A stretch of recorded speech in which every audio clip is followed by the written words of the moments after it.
Bonjour et bienvenue dans Very Hard. Vous connaissez sans doute la VCS 2600, célèbre console d'Atari et sa fameuse adaptation de E.T. Cela tombe bien car ce n'est précisément pas de ça dont je vais vous parler. Non, aujourd'hui nous allons nous pencher sur son hardware qui conditionna toute l'évolution de l'affichage sur les plateformes de jeux.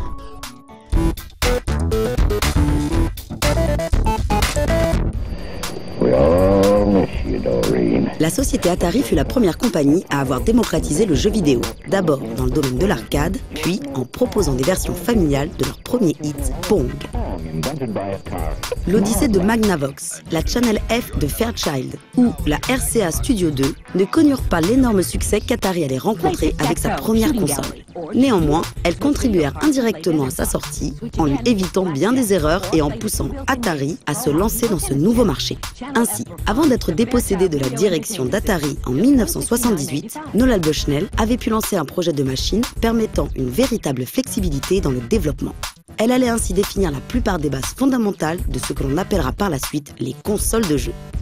Dès 1974, l'équipe d'Atari commença à travailler sur ce projet avec les ingénieurs de Cyan Engineering. En cette année-là, la technologie des circuits intégrés commençait à se répandre de manière exponentielle. Et ce, suite à la sortie en 1971 du premier microprocesseur, le 4004 d'Intel. Cette nouvelle technologie s'avérait alors assez onéreuse. Ce fut alors qu'intervint Chuck Peddle.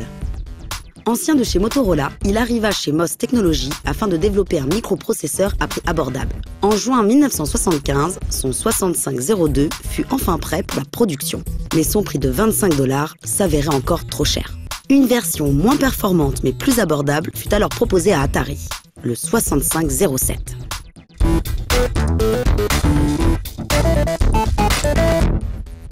Le 6507 fut désigné comme un processeur central de cette console qui portait encore pour nom de code Stella. Mais il est resté encore à régler une problématique de taille. En effet, les précédentes machines, comme l'Odyssée ou les Pong, n'affichaient pas vraiment de pixels et offraient peu de possibilités. Quant au processeur central de l'Atari 2600, il n'était clairement pas conçu pour contrôler le canon à électrons d'un écran à tube.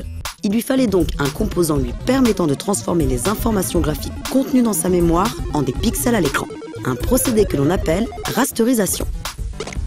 Le célèbre ingénieur Jay Miner, tout juste embauché par Atari, conçut alors une puce dédiée, le TIA.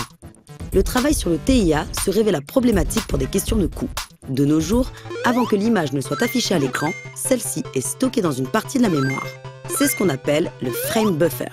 Or, à l'époque de sa conception, les puces mémoire s'avéraient extrêmement chères, tandis que la carte mère ne pouvait inclure guère plus de 128 octets. Ainsi, toutes les images tracées ligne après ligne par le TIA allaient être composées de 5 objets manipulables et d'un 6e formant le décor. Il est à noter que le TIA générait aussi du son par le biais de 2 voix mono en 1 bit.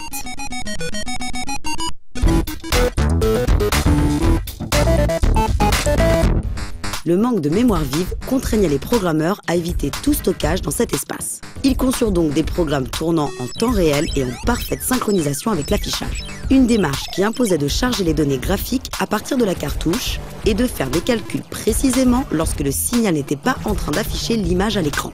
Un exercice périlleux car le microprocesseur 6507, occupé pour moitié à la gestion graphique, ne pouvait informer le programmeur de ce qu'il se passait à l'écran.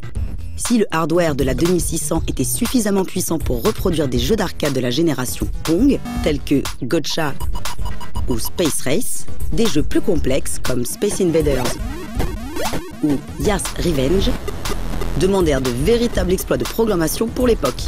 Et ce fut ainsi qu'une armée de programmeurs dont l'imagination dépassait les possibilités de l'Atari 2600 fit des miracles et conçut des astuces et techniques avancées dans l'affichage d'une image en pixels. Des astuces et des techniques qui définirent en partie l'architecture et l'avenir des processeurs graphiques.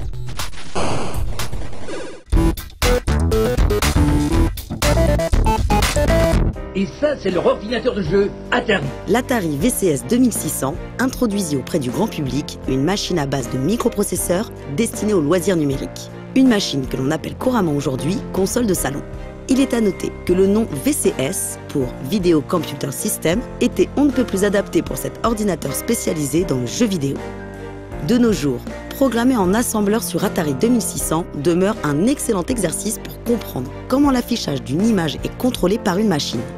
De leur côté, de nombreux homebrew continuèrent encore à être développés sur cette infatigable doyenne née en 1977.